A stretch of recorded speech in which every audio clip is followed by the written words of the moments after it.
Hi, we're in Morningside talking to Sally Love. Hi, Sally. Hi. Matt. So, yes, Matt. Matt. Yeah. So you were born and raised in Morningside. Yes. So tell me about that. I mean, like, you have obviously a lot of experiences here, and you've seen the neighborhood so for so long. You know probably better than anybody. Well, there are still a lot of folks that still live here, second and third generation, so that's a good thing about this community that I like, that people are here and they stay. Yeah. And so, yes, I went to Morningside School, and my husband as well, and my 5 children, and then we all went to Peabody. Mm-hmm. And so it's just this closeness of this neighborhood that keeps everybody together, I think. Yeah. And there's been a lot of great changes, but now I've seen new changes. Mm-hmm. I was working in my garden last week, and all these young folks going by with their babies and carriages and strollers and little bikes, and I think the new Children's Hospital has done a lot for our neighborhood, because they're saying that the housing is affordable, and so this is a good thing. It's a big area. Medicine is a big area of jobs. Right. And it's right nearby. Right. So I think that's one. There are a lot of pluses here. A ton. I mean, you mentioned your garden. There's a lot of people I think who have gardens, and they're all pretty beautiful. Yeah. So anyway, I like it here. Oh yeah, who wouldn't? Wait, so you mentioned. Oh, so there's a lot of. Are you first generation Morningsider? Because I realized, I guess, like, how far back does it go? Well, my parents moved here in 1926. Wow. And my father was the mailman from Stanton Avenue to Martha Street as it was developing. Mm-hmm. And so he was from the Lincoln area, and so he saw the house being built, so he said to my mom, well, I'm taking you to a beautiful place. And it's up on Duffield Street, and she could see all over, the zoo and everything. And so she said, well, that was her kingdom up there. So anyway, so that's how it all started. Yeah. And to watch the development, or he watched all the development of all the houses and whatever. So and then his kids, grow up here, and then your kids, you've 5 kids? 5. 5 kids, and one of them lives in Morningside, right? Right. Yeah. Right. He lives close by. That's good. I mean, that's like what you want as a grandparent. You want to be able to see your grandkids. Oh, all the right. time. When Danny's youngest one gets in trouble, I'm going to Grandma's. Yeah. Well, but that's what you do. That's, right. I mean, right. So anyway, that's a good thing too. Yeah. So. You get the chance to, you can spoil them. Is what I'm saying. Yes, I can. Yeah. I can. Yeah. And I do. Yeah. Then I can send them home. Yeah, and then send them. Yeah. But okay, so what made, why did your son decide to stay in Morningside? Is it because it's like a family? Yes, place? And he grew up here playing all the sports, baseball. He played pee-wee football, but that didn't last very long. But he likes baseball, and so now he coaches his 2 boys here. Yeah. Oh baseball. Yeah, there's baseball, but by the field there's baseball games, right? Right. And pee-wee football and all of that. Yes, they still have a viable football team too, and soccer, and the girls have a softball league too as well. They play down behind St. Raphael's at Hefffield. Oh. So there's Boy Scouts and Girl Scouts, Cub Scouts, Brownies. Yeah. They all meet at St. Raphael's because Morningside school is closed. So it's good that St. Raphael's opened their doors for the kids. It's good that it's still around too. I mean, it seems like it's really like a center for the community. St. Yes, Raphael's. it is. Yeah. It is. And my church is here. I go to this little Lutheran church right here on Jancy Street, and we are now 104 years old. Wow. And so I'm pretty active in that too. That must have been one of the first buildings here, I guess. Or well, St. Raphael's is now, I think it's 102. Wow. And so, and then there was a Presbyterian church and a Methodist church, but they've closed before they reached that.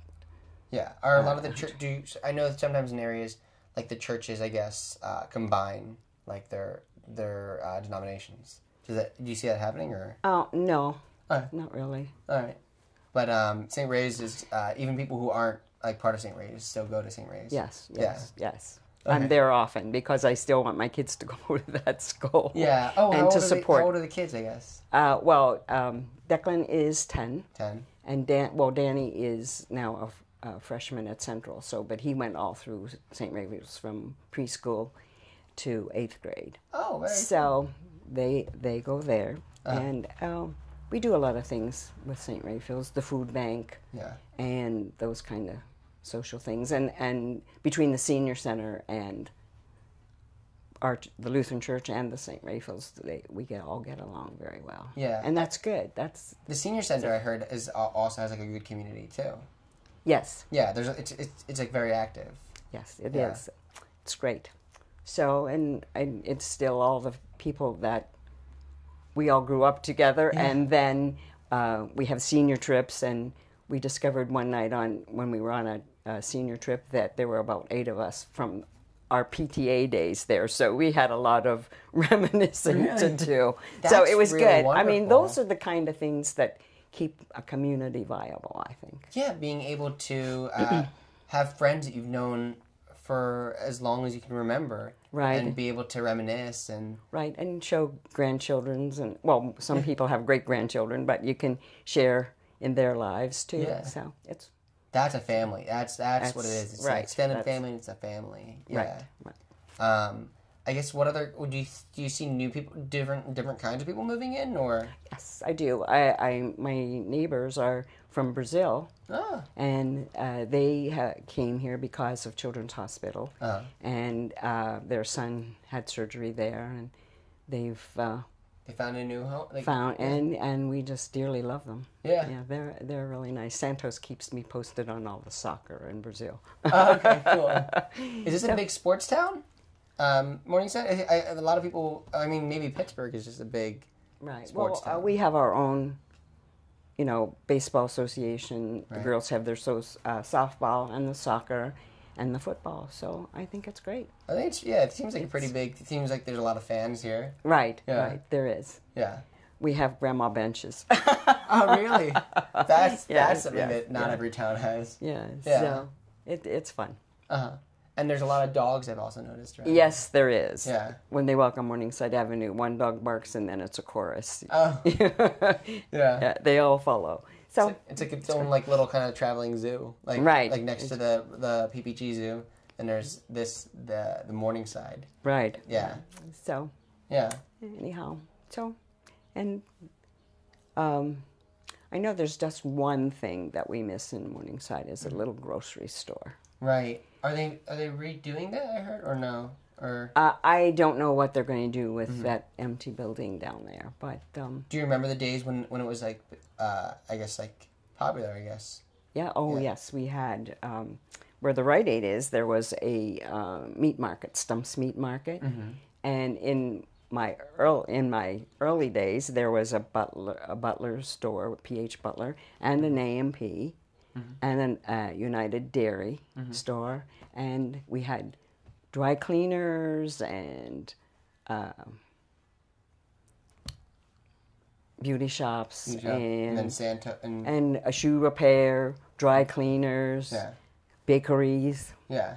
So that. Yeah, and now some of those have left. Oh yes, they've been gone for some time. More things are starting to move in. Right. Yeah. There's going to be a new pizza shop. Or I'm sorry, not a pizza shop, a dry cleaners moving in. And then, of course, Barbara's brother is opening the pub. And so that was a long time. Petrilli's Tavern from way back. Yeah. So that's another good thing. So that's an exciting, I think that the neighborhood's going places. I hope so. Yeah. Because I hope to be around for a long time, too. Yeah. That's something that people in this neighborhood really have, is that people want, they see this as their home. They don't want to leave. They're not. It's not changing, and I mean they're not leaving. So they keep up their houses, they keep up the community, and they're ready for things to change and stay. Because in order for the community to stay, there needs to be businesses, and so they're ready for that, and that's a good thing. Yes, degree. it is. Yeah. So, and the VFW is very active. They have the Morningside Mile in the weekend after Labor Day, and it's for the wounded warriors. And there were almost 200 participants last time, and that was good. They raised quite a bit of money for the wounded warriors, and we always have a veteran as the honoree. Yeah. And that makes it nice. And they're usually someone connected to the neighborhood. Yeah. And there's also a lot of history in Morningside. It's like there's a lot of historical places in Morningside as well, I think. Right. Yeah. Yes, there are. Which is really great. Well, thank you so much for being on the show. You're very welcome. And it was my pleasure. My pleasure. The pleasure's all mine. But it was fun. It was fun. It was good. Yeah. Okay, thank you. You're welcome.